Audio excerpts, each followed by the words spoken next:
matter how cautious farmers are, no matter how safe machinery has become. Tens of thousands, hundreds of thousands of men and women out here in the fields, ignoring the weather, shrugging off the long hours, pushing to bring in the crop. Accidents happen. The community has been tremendously supportive in the loss of my husband. The victim of this particular tragedy was David Dobish, 48, of Ulysses, Nebraska. He was driving along a steep bank when his tractor rolled and ended his life out here in the fields where he made his living. Mr. Dobish left behind a wife and 3 children, a farm, livestock, and an unharvested crop. At the Dobish home, the father's tasks now fall to his children.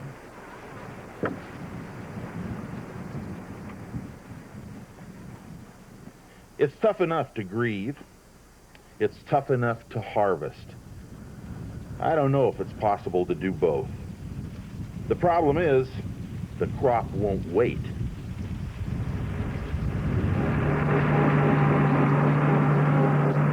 It's not unusual in a small community like this. Whenever a tragedy of some kind occurs in the family, just everybody turns out to help them.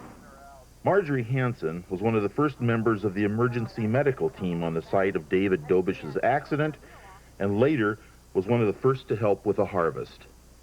We didn't call anybody and ask them. We just kind of let the word be known that we were going to come out and do this for the family.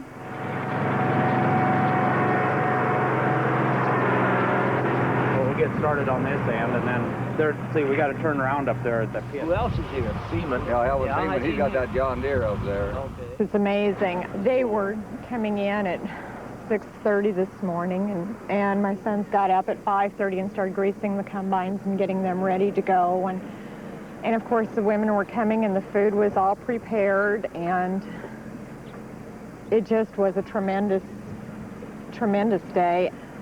And it just brings tears to my eyes to know that, you know, we have this much support.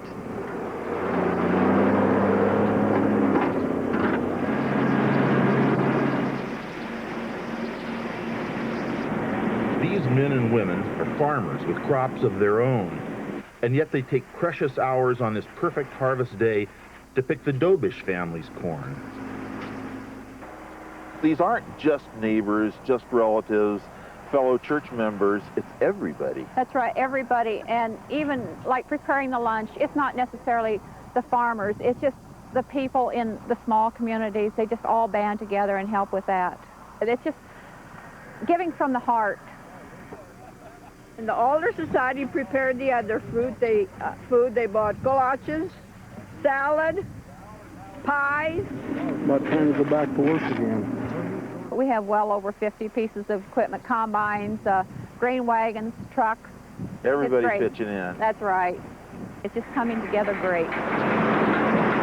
No one has to give directions to the volunteer harvesters. They've done this before. When I was 11 years old, I planted this field of corn. I drove the tractor.